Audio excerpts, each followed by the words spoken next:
আসসালামু আলাইকুম, HSC 25 batch. এখন আমরা আলোচনা করব ভূগোল দ্বিতীয় পত্রের পঞ্চম অধ্যায় খনিজ ও খনিজ মানে শক্তি সম্পদ। ঠিক আছে, এগুলো যত এমসিকিউ এসেছে বিগত বছরে বা যেগুলো ইম্পর্টেন্ট সেগুলো নিয়ে ইনশাআল্লাহ তোমরা মোটামুটি ভালো একটা অ্যামাউন্টে কমন পাবা। ওকে, তো দেখো, প্রথম প্রশ্ন কি, দেখো জৈব খনিজ হলো, জৈব খনিজের মধ্যে কি কি আছে একটা অপশন দেখি। লোহা ও সীসা, কয়লা ও খনিজ তেল, তামা ও চিনি, নিকেল ও ম্যাঙ্গানিজ। এখানের মধ্যে তুমি একমাত্র জৈব যেগুলো আছে সেগুলো কি তোমার কয়লা ও খনিজ তেল, এগুলো কি আমাদের জৈব খনিজ। ঠিক আছে, ওকে। এরপর দেখো আমাদের অপশনে পরবর্তী প্রশ্নে দেখো এখানে আকরিক লোহা উত্তোলন কোন দুটি দেশ শীর্ষস্থানীয়। আকরিক লোহা যেগুলো, ঠিক আছে, ওর বলে এটাকে ইংলিশে। তোমার ধরো যে, ওকে আমি একটু ওয়েট একটা সেকেন্ড। আচ্ছা, ওকে, দেখো আকরিক লোহা উত্তোলন কোন দুটি দেশ শীর্ষস্থানীয়। আকরিক লোহা মানে কি, তোমার লোহা যে আসলে খনি থেকে যেটা তুলি যখন, সেটাকে আমরা বলি আকরিক। ঠিক আছে, ওকে। এখানে দেখো অপশনে কি কি আছে আমাদের। ভারত, রুশ ফেডারেশন, দক্ষিণ আফ্রিকা ও আমেরিকা যুক্তরাষ্ট্র, চীন ও অস্ট্রেলিয়া, কানাডা ও সুইডেন। সো আমরা যদি অপশন দেখে তোমরা অলরেডি আশা করি মানে মনে করে ফেলতে পেরেছো, সেটাই ক্যান্সেল হবে। চীন আর অস্ট্রেলিয়া, এই দুটো দেশ কিন্তু সবচেয়ে বেশি আকরিক লোহা উত্তোলন করে। ঠিক আছে, এতে প্রচুর পরিমাণে প্রফিট পায়। বাংলাদেশ কিন্তু এই সেক্টরটাতে সম্পূর্ণ তোমার ধরো যে আমদানি বেসড। ঠিক আছে, এখন আমদানি করে চলতে হয়। তারপর দেখো বাংলাদেশের প্রধান খনিজ সম্পদ কোনটা, এটা কিন্তু একদম কমন, মানে এটা আসলে অনেক ইম্পর্টেন্ট একটা প্রশ্ন। এটা সব জায়গায় আসে, বিসিএস বলো, যে কোনো ভার্সিটি বলো, এটা প্রাকৃতিক গ্যাস। ঠিক আছে, এরপর দেখেন পৃথিবীর প্রধান গ্রাফাইট উৎপাদনকারী দেশ কোনটি। পৃথিবীর প্রধান গ্রাফাইট উৎপাদনকারী দেশ কোনটা, এটা দেখো অপশনে কি আছে। ব্রাজিল, ভারত, চীন, উত্তর কোরিয়া। অ্যান্সার কি হবে? অ্যান্সারটা হবে চীন। ঠিক আছে, চীন হচ্ছে সবচেয়ে বেশি গ্রাফাইট উৎপাদনকারী দেশ। ঠিক আছে, তারপর দেখেন পৃথিবীর প্রধান খনিজ তেল উৎপাদনকারী দেশ কোনটি। পৃথিবীর প্রধান খনিজ তেল উৎপাদনকারী দেশ কোনটা, অপশন দেখি আমরা। আমেরিকা যুক্তরাষ্ট্র, সৌদি আরব, রুশ ফেডারেশন, চীন। এই অপশনগুলোর মধ্যে কিন্তু সবচেয়ে বেশি উৎপাদনকারী কি হবে? সৌদি আরবই হবে। ঠিক আছে, তারপর দেখো কোন প্রশ্নটা আছে। বাংলাদেশের বৃহত্তম সিলেট অঞ্চলে যে খনিজ সম্পদ পাওয়া যায় তার প্রধান উপাদান কোনটি। আমাদের সিলেটে মেইনলি যেগুলো পাওয়া যায়, দেখো ক্লোরিন তো অবশ্যই না, ফ্লোরিনও না, ব্রোমিনও না, মেইনলি কি হবে? মিথেন হবে। অ্যাকচুয়ালি তোমার ধরো যে মানে এই যে অপশনগুলো যে দিছে, তুই চিন্তা ভাবনা করে কেউ যদি একটু জানে যে আসলে কি কি পাওয়া যায় খনিজ সম্পদে, তো এখানে এই অপশনগুলো কিন্তু দাগাবে না নর্মালি। ঠিক আছে, কেউ যে কেউই। তারপর দেখো যে পৃথিবীর প্রথম এবং দ্বিতীয় প্রাকৃতিক গ্যাস উৎপাদনকারী দুটি দেশ কোনটা, এগুলো কি অবশ্যই কি ইউএসএ আর কি রাশিয়া। ঠিক আছে, আমেরিকা যুক্তরাষ্ট্র এবং কি রুশ ফেডারেশন। আগে কিন্তু কি রাশিয়ান ফেডারেশন ছিল। ঠিক আছে, এখন কি বর্তমান ভেঙে গেছে, এখন কি তোমার হচ্ছে রাশিয়া আছে, তোমার ইউএসএ ছিল এক সময়। দেখো পৃথিবীর প্রধান কয়লা উৎপাদনকারী দেশ হলো কোনটা, প্রধান যে কয়লা উত্তোলন করে। ঠিক আছে, এর মধ্যে কোনগুলা একটু দেখে আসো আমরা অপশনগুলা। ভারত, অস্ট্রেলিয়া, চীন ও যুক্তরাষ্ট্র, দক্ষিণ আফ্রিকা ও রুশ ফেডারেশন, যুক্তরাষ্ট্র ও পোল্যান্ড। অ্যান্সার কি হবে? চীন আর আমেরিকা যুক্তরাষ্ট্র। সো মেইনলি প্রবলেমটা হচ্ছে কি, তোমার ধরো যে এখানে তুমি কিন্তু করে ফেলবা, গোলায় ফেলবা। সো লাস্ট দিনে গোলায় ফেলাটাকে কাটিয়ে ওঠার জন্য তোমার যে কাজটা করতে হবে সেটা কি, তুমি হচ্ছে একটা টেবিল বানাও তাড়াতাড়ি করে। টেবিল বলতে কি, আবার কাঠ দিয়ে আব্বুকে বলে না, আব্বু ভাইয়া তো বলছে একটা টেবিল বানিয়ে নিয়ে আসো, ফার্নিচার না। ঠিক আছে, তুমি একটা খাতায় একটা টেবিল বানাও, ছক বানাও। ছক বানায় তুমি হচ্ছে এ পাশে লিখো, এ পাশে কি লিখবা? কয়লা। তারপর ধরো যে জিনিসটা হয় প্রাকৃতিক গ্যাস ট্যাস কোন দেশে বেশি কম, হ্যাঁ কোন কোন দেশ বেশি করে, এরকম টেবিল বানাও। তোমার বাসার যে টেবিলটা আছে আসল টেবিল, সেখানে টানে রাখো, বারবার একটু চেক করতে থাকো, ইনশাল্লাহ পারবা। ঠিক আছে, তো ভয় পাওয়ার কিছু নাই। এইচএসসি পরীক্ষা সহজ, পারবা। মানে ভয়, মানুষজন ভয় দেখাচ্ছে এবার কঠিন হচ্ছে এটা সেটা, কোনো কিছু কঠিন হবে না, কিছুই হবে না, জাস্ট পড়াশোনা করো। ঠিক আছে, দেখো 2012 সালের তথ্যানুসারে বিশ্বের শীর্ষ লৌহ আকরিক উৎপাদনকারী দেশ কোনটা। 2012 সাল বলতে কি তোমার বই যেটা বর্তমান যে বইয়ে ওখানে লেখা আছে 2012 সালের কথা, সেটা কি হবে? দেখো ভারত, সুইডেন, চীন, দক্ষিণ আফ্রিকা। অবশ্যই এখানে চীন। ওকে, তো সেকেন্ড পেপারটা কি ভূগোলের একটু বেশি ইনফরমেটিভ। ঠিক আছে, ফার্স্ট পেপারও তো ইনফরমেটিভ বলো, যারা কঠিন জিনিসগুলা এইটা ওইটা আরো বেশি প্যারা হয়। দেখো বাংলাদেশের প্রধান কয়লা ক্ষেত্র কোনটি। বাংলাদেশের প্রধান কয়লা ক্ষেত্র দেখো জামালগঞ্জ, দিঘিপাড়া, বড়পুকুরিয়া, খালাসপীর। এটা কিন্তু হবে জামালগঞ্জ। ঠিক আছে, জামালগঞ্জ কয়লা ক্ষেত্র। তারপর বিটুমিনাস কয়লা আছে, এইসব জিনিসপত্র পড়বা, একটু দেখবা। তারপর দেখো বাংলাদেশের সর্ববৃহৎ গ্যাস ক্ষেত্র কোনটা। বাংলাদেশের সর্ববৃহৎ কোনটা? তিতাস। তিতাস গ্যাস ক্ষেত্র কি সর্ববৃহৎ গ্যাস ক্ষেত্র। ঠিক আছে, আর হরিপুর কি, হরিপুর হচ্ছে কি প্রথম। ওকে, সিলেটে হরিপুরে কি প্রথম গ্যাস ফিল্ড পাওয়া গিয়েছে। দেখো তারপর কি মধ্যপ্রাচ্যের সর্বাধিক তেল উৎপাদনকারী দেশ কোনটি। মধ্যপ্রাচ্যের সর্বাধিক তেল উৎপাদনকারী দেশ কোনটা আমরা কিন্তু দেখলাম, মানে সারা বিশ্বেরটা যখন দেখলাম আমরা তখন কি সেটা সৌদি আরব ছিল। মধ্যপ্রাচ্যে এখানে কি দেখতেছি আপাতত সৌদি আরব। ঠিক আছে, অপশন দেখে আসলাম আমরা। তারপর দেখো খনিজ সম্পদ কমে গেলে কোন প্রভাবটি দেখা যাবে? অপশনটা একটু দেখি আমরা। চিকিৎসা সহায়তা কমে যাবে। দেখো খনিজ সম্পদের সাথে মানে ধরো যে ডিরেক্টলি চিকিৎসার কিন্তু খুব বেশি মিল নাই। শিল্প বাণিজ্য হ্রাস পাবে, হ্যাঁ এইটা কিন্তু হয়। মানুষের সুখ স্বাচ্ছন্দ্য কমে যাবে, এটা ডিরেক্টলি না, এগুলো ডিরেক্টলি না, মেইনলি তোমার যেটা সেটা কি দেখো, খনিজ সম্পদ কমে গেলে মেইনলি কি শিল্প ও বাণিজ্য হ্রাস পাবে, আর বাকি জিনিসগুলো কি তোমার ইনডিরেক্ট প্রভাব, ঠিক আছে, ইনডিরেক্ট মানে ডিরেক্টলি তুমি কিন্তু আনতে পারতেছো না এগুলোকে, ঠিক আছে। খনিজ সম্পদ কমে গেলে কি অবশ্যই মানে শিল্প বাণিজ্য যখন কমবে তোমার খাওয়া দাওয়া কমে যাবে, তোমার কি মানে মানুষজনের বেতন কমে যাবে, লাক্সারি প্রোডাক্ট কমে যাবে, মানে সবকিছু একটা হ্যাজার্ডাস অবস্থায় পড়ে যাবে, ঠিক আছে। তারপর দেখেন এখানে যে নিচের কোনটি ধাতব খনিজ, নিচের কোনটি ধাতব খনিজ, ধাতু কি, ধাতু মেটাল, মেটাল, মেটাল জিনিসটা কি, যেটাকে তোমার বাড়ি মারলে কি ঠান ঠান শব্দ হয়, যেটা তুমি ইজিলি ঘুষি মারলে ভাঙতে পারবে না, ঠিক আছে, যেগুলো তোমার হচ্ছে কি সাউন্ড করে, যেটা কি তোমার হচ্ছে মানে বিদ্যুৎ পরিবাহী, এসব কি আমাদের ধাতব খনিজ, ঠিক আছে। কয়লা, কয়লা কি তুমি ঘুষি মারলে কি শক্ত হয়ে থাকে নাকি, ভেঙে যাবে। প্রাকৃতিক গ্যাস তুমি ঘুষি মারবা সে তো তুমি মারতেই পারবে না। তারপরে খনিজ তেল, খনিজ তেল ঘুষি মারবা তোমার হাতে কিছু হবে না, তার মানে কি হবে, অবশ্যই লৌহ, ঠিক আছে, এটা হবে আমাদের অ্যান্সার। তারপর দেখেন সামনে যাই, এখানে বাংলাদেশের সিমেন্ট শিল্পের প্রধান কাঁচামাল কোনটা? বাংলাদেশের সিমেন্ট শিল্পের দেখো বেলে পাথর না, নুড়ি পাথর না, কঠিন শিলা না, চুনা পাথর। তোমরা যারা যারা নেত্রকোনাতে ঘুরতে গিয়েছো বর্ডারে, তারপর তোমরা যারা যারা তোমার ধরো যে ইয়েতে সাদা পাথরে ঘুরতে গেছো না, এই সিলেটে ভোলাগঞ্জ, তুমি কি দেখলে এরকম কি এরকম অনেক পাথর আসতেছে, ঠিক আছে। ওই পাথরগুলোকে কি তারা প্রসেস করতেছে, এরোরে করতেছে, তারপর তারা কি সিমেন্ট শিল্পের মেইনলি যে কাঁচামাল তারা ইউজ করতেছে। তারপর দেখো যে বিশ্বের খনিজ তেলের বাণিজ্য নিয়ন্ত্রণ করে কোন সংস্থাটি? খনিজ তেলে কাজ করে কারা? ওপেক, ঠিক আছে। ওপেক, ওপেক হচ্ছে মেইনলি তোমার এই খনিজ তেলের এই ব্যাপারগুলো নিয়ে তোমার কাজ করতেছে, ঠিক আছে। ওকে, ওপেকের মেম্বারও আছে, এগুলো একটু দেখে নিবা। পৃথিবীতে সর্বাধিক কয়লা উৎপাদন করা হয় কোন দেশে? অবশ্যই এখানে কি চীনে। কয়লার ক্ষেত্রে কি চীন, তোমাকে যেটা বলো আবার সবগুলো একটা লিস্ট বানাও, ঠিক আছে, লিস্ট বানাও। ওকে, আচ্ছা তারপর একটু সামনে যাই আমরা। আচ্ছা আমি কথা বলতে বলতে আসলে আজান দিয়ে দিয়েছে, তো আমি একটু একটু একটা মিনিট অফ থাকি, ঠিক আছে, আজান শেষ করি আমি হচ্ছে আবার ইয়ে করবো।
ওকে, তাহলে দেখো এখানে আমাদের গ্রাফাইট উৎপাদনকারী দেশ কোনটা? এখানে হচ্ছে তোমার গ্রাফাইট উৎপাদনকারী দেশ কোনটা? এখানে অপশনে দেখি যে ভারত, নেপাল, মালদ্বীপ, ভুটান। অ্যান্সার কি হবে? ভারত, ঠিক আছে।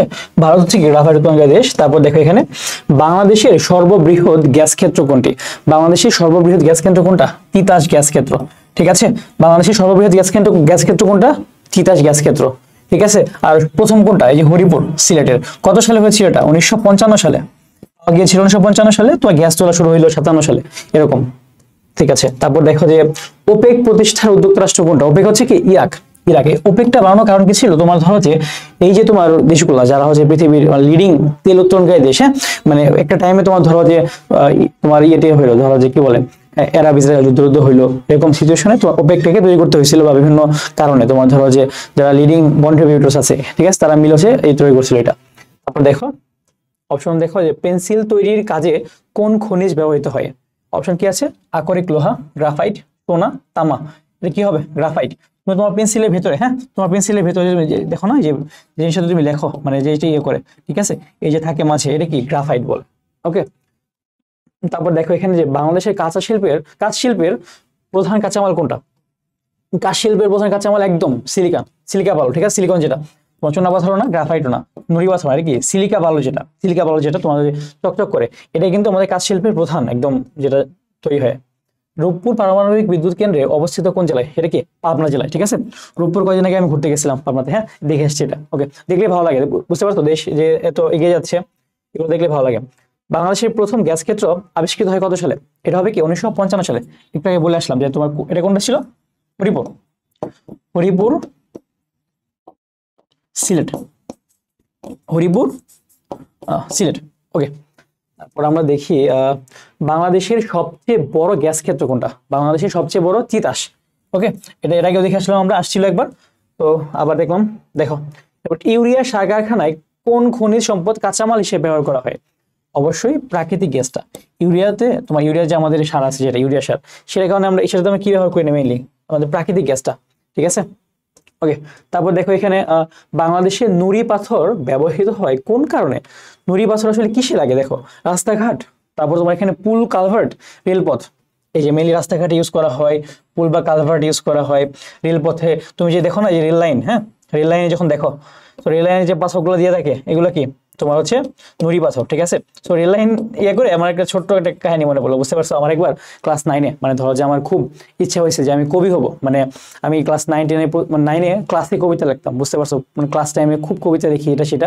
তো একদিন কি মনে হলো, রেল লাইন, মানে রেল লাইনের কথা মনে পড়ছে আমার, তখন আমি হচ্ছে একটা কবিতা লিখলাম যে তুমি আর আমি, আমি আর তুমি, রেল লাইন, রেল লাইন। কেন মানে এটা গুরুত্ব কি ভাই, এটা কি বললেন আপনি, কিছু হইলো? দেখো তুমি আর আমি, আমি আর তুমি, রেল লাইন, রেল লাইন। দেখো এই যে একটা রেল লাইন, ধরো রেল লাইন 1, ও হচ্ছে রেল লাইন 2, ওরা কিন্তু সারা জীবন ওদের পাশাপাশি থাকতেছে, ঠিক আছে, কিন্তু কি মানে একজন একজনের সাথে কি মানে দেখা হচ্ছে, দেখো কখনো কিন্তু কাছে আসতে পারতেছে না। সো এটাই মানে এটা হচ্ছে ডেডিকেটেড টু দোজ পিপল যারা হচ্ছে কাছাকাছি আসতে পারতেছে না। এটাই তুমি আর আমি, আমি আর তুমি, রেল লাইন, রেল লাইন। ওকে, সো দেখ একটু গল্প বললাম একটা। ওকে, আমরা একটু সামনে যাই এখন। এখানে দেখো ফসিল ফিউয়েল বা জীবাশ্ম জ্বালানি হলো কি? এখানে দেখো খনিজ তেল, কয়লা, তারপর প্রাকৃতিক গ্যাস। দেখো ফসিল ফিউয়েল আর জীবাশ্ম জ্বালানি, এই জিনিসটা কি মিন করে? তোমার হচ্ছে এই জিনিসটা কি তোমার মানে একটা টাইমে শেষ হয়ে যাবে, ঠিক আছে। এটা জীবাশ্ম জ্বালানি কোনগুলো তুমি যেগুলোকে তোমার মানে ইউজ করতে পারছো, যেমন তুমি ধরো যে আমাদের খনিজ তেল যেগুলো আছে, কয়লা যেগুলো আছে, প্রাকৃতিক গ্যাস, এগুলো কিন্তু অসীম না, ঠিক আছে, এগুলো ইনফিনিটি না, এগুলো কিন্তু একটা টাইমে শেষ হয়ে যাচ্ছে। যেমন ধরো তুমি তোমার সসীম কোনগুলো, ইনফিনিটি কোনগুলো, যেমন ওয়াটার, ওয়াটার আছে, এয়ার আছে, ঠিক আছে, তারপরে সোলার এনার্জি যেটা আমরা করি, হ্যাঁ সানলাইট যেটা। এই জিনিসগুলোকে কি আমরা আমাদের কি ধরো যে মানে ফসিল ফিউল না, মানে অ্যান্টি ফসিল ফিউল, বা ধরো যে আমাদের বিকল্প, এগুলো অল্টারনেটিভস, ঠিক আছে। সো ফসিল ফিউল কোনগুলো, যেগুলো কি মানে পৃথিবীতে অসীম, যারা তোমার চাহিদা মানে তোমার ইয়েটা নাই, মানে সাপ্লাইটা নাই। ওকে, তারপর দেখো সামনে যাই আমরা। ওকে, অনেক ফেঞ্চুগঞ্জ সার কারখানায় চাকুরি করে, ওই কারখানায় ব্যবহৃত প্রধান কাঁচামাল সিলেটের হরিপুর থেকে সরবরাহ করা হয়। তো উদ্দীপকে উল্লেখিত কারখানার কোন খনিজ ব্যবহার করা হয়? দেখো আমরা কিন্তু দেখে আসছি একটু আগে যে সার কারখানা, হ্যাঁ, তো তোমার হচ্ছে এখানে হরিপুর থেকে দেওয়া হচ্ছে। ওকে, সেটা কি হবে? প্রাকৃতিক গ্যাস, ঠিক আছে। হরিপুর কি বাংলাদেশের প্রথম গ্যাস ফিল্ড। ওকে, তারপর দেখো উদ্দীপকের কারখানায় ব্যবহৃত কাঁচামাল আর কি কাজে ব্যবহার করা হয়, মানে আর কি কাজে লাগে? দেখো প্রাকৃতিক গ্যাস কি কি কাজে লাগে? দেখো যানবাহনে জ্বালানি, তুমি যে সিএনজি দেখো না, সিএনজি, তোমরা তো বলো না যে হ্যাঁ তুমি তো এখন অনেক সিএনজি হয়ে গেছো, মানে অনেক চেঞ্জ হয়ে গেছে আর কি। তো ওই সিএনজি আমরা কিন্তু একটা গাড়ির নামও দিয়েছি কি, দিয়ে দিয়েছি কি সিএনজি, মানে সে গাড়ির নাম তো আসলে সিএনজি না, ঠিক আছে, সিএনজি চালিত অটোরিকশা বা এরকম কিছু, ঠিক আছে, মানে কম্প্রেস ন্যাচারাল গ্যাস যেটা। তো এখানে কি যানবাহনে ব্যবহৃত হচ্ছে। তারপর দেখো তাপ বিদ্যুৎ কেন্দ্র কিন্তু লাগে, ঠিক আছে, আমাদের এটা। সৌর বিদ্যুৎ কেন্দ্রে কিন্তু লাগে না। কি বলে আসলাম একটু আগে তোমাকে, সৌর বিদ্যুৎ ক্ষেত্রে কি লাগে? তোমার সোলার এনার্জি যেটা, সোলার প্যানেল যেটা, ঠিক আছে, ঠিক আছে, এটাই সোলার এনার্জি। সো অ্যান্সার কি হবে? 1 আর 2। ওকে, তারপর দেখেন সাবিহার মামা সিলেটের হরিপুর থাকেন। সাবিহা সেম উদ্দীপকটা, সাবিহার মামা কোন এলাকায় মানে কোন খনিজ এলাকায় থাকেন, ঠিক আছে। এখানে অপশনগুলো দেখো, এখানে দেখো যে খনিজ তেল, চীনামাটি, আকরিক লৌহ, গন্ধক, এগুলো একটা না, খনিজ তেল, ঠিক আছে, হরিপুরে। তারপর দেখেন সামনে যাই। এরপর দেখেন সাবিহার মামা সিলেট হরিপুর থাকেন। সাবিহার মামার বাসায় বেড়াতে গিয়ে ওই এলাকায় একটা খনিজ এলাকায় ঘুরতে গেল। সেখানে কি তেল, উদ্দীপক উল্লেখিত খনিজটি কেমন? গাঢ় বাদামি, হ্যাঁ গাঢ় বাদামি হয় খনিজ তেল। মোমের মতো, হ্যাঁ মোমের মতো হয়। প্যারাকাইন শ্রেণীর, তোমার হচ্ছে প্যারাকাইন শ্রেণীর আসলে না, ঠিক আছে। তো আমাদের এখানে তোমার হচ্ছে সরি আমি একটু গুলাই ফেলছি। দেখো এখানে দেখো যে খনিজটা আমাদের, ঠিক আছে, আমরা একটু আবার একটু তোমাকে বুঝাই। দেখো এখানে আমাদের যে সাবিহার মামা যে এলাকায় গেছে সেটা কি সিলেটের হরিপুরে, ঠিক আছে। হরিপুরে কি তোমার সেটা কি হবে, খনিজ তেল হবে। খনিজ তেল আসলে কেমন হয়, খনিজ তেল গুলা কি তোমার একটু নর্মালি তোমার ধরো যে একটু মানে একদম যে লিকুইড তেল আমরা যেটা পাই, এটা কিন্তু খনিজ তেল কিন্তু এমন থাকে না, কালার কিন্তু কি গাঢ় বাদামি থাকে, মোমের মতো থাকে না এটা, ঠিক আছে। মোমের মতো কি হবে বলো, মোম তো অনেক শক্ত টাইপের হয় না। তো এটা কি হবে, প্যারাকাইরিন এই শ্রেণী, ঠিক আছে। প্যারাকাইরিন শ্রেণী হবে আর কি গাঢ় বাদামি। সো প্যারাকাইরিন কি তোমার হচ্ছে এগুলো তোমার হচ্ছে মিথেন ইথেন জিনিসপত্র, এগুলো কি তোমার কেমিস্ট্রি জিনিসপত্র, মানে হচ্ছে তোমার অর্গানিক কেমিস্ট্রি। সো তোমার মানে এই জিনিসটা তোমার বোঝা দরকার নাই, তুমি একটু মুখস্থ করবা, ঠিক আছে। তোমার বই অল্প একটু লেখা আছে, এটাই বুঝবো। অ্যান্সার কি হবে আমাদের 1 আর 3, হ্যাঁ 1 আর 3 হবে আমাদের অ্যান্সার। আচ্ছা দেখো, ছাতক সিমেন্ট কারখানায় একটি খনিজ কাঁচামাল হিসেবে ব্যবহার করা হয়, যা আমাদের দেশে পাওয়া গেলেও অপর্যাপ্ততার কারণে বিদেশ থেকে আমদানি করতে হয়। সো খনিজ আমদানি করা হয় কোন দেশ থেকে, এটা ভারত, ঠিক আছে। আমাদের বইয়ে কিন্তু লেখা আছে যে আমরা হচ্ছে মানে এই খনিজটা কই থেকে আমদানি করি, ঠিক আছে, এটা কি ভারত থেকে। ওকে, সো এই দেখো এই খনিজ বাংলাদেশে পাওয়া যায়, মানে এই খনিজটা বাংলাদেশে কই কই পাওয়া যায় দেখো, সেটা কি তোমার হচ্ছে কি টেকের হাট, আর এটা কি জয়পুর হাট, ঠিক আছে। এসব জায়গায় কি আমরা এই খনিজটাকে পাই। ওকে, ঠিক আছে, আমাদের কি মোটামুটি শেষ। আর এখানে যে খনিজটার কথা বলা হয়েছে সেটা আমি তোমাকে এখন বলবো না, আমরা এখন মাত্র আসলে আমরা সেটা বলি নাই। তোমরা হয়তো কমেন্টে জানাবা, যারা ক্লাসটা একদম লাস্ট মোমেন্ট পর্যন্ত করলা, তাহলে আমি বুঝতে পারবো আসলে কে কে লাস্ট মোমেন্ট পর্যন্ত ক্লাসটা করেছো। তো আমাদের অ্যান্সারটা এখানে কি হবে তোমরা একটু জানাবা, ঠিক আছে। এই যে খনিজটা আসলে কি খনিজ। ওকে ওকে, ঠিক আছে, তাহলে আমরা এটা অ্যান্সার হবে কোনটা 1 আর 2, এটা একটু দেখায় ফেলো। ওকে, সো যারা হচ্ছে ঢাকা ভার্সিটি খ ইউনিটে ভর্তি পরীক্ষা দিবা, আমাদের কিন্তু একটা চরম একটা এক্সাম ব্যাচ আসবে, একটা রিটেন কোর্স আসবে আর মেইন কোর্স আসবে। সো তোমরা ডিটেইলস জানতে পারবা, এখন কিছু করার দরকার নেই, এখন আপাতত মাথায় রাখো জাস্ট পরীক্ষার পরে তোমরা হচ্ছে আমাদেরকে অবশ্যই নক করবা, নোটিফাই মানে আমাদের পেজে থাকো, ইনশাআল্লাহ নোটিফাইড হবে। ওকে, আল্লাহ হাফেজ।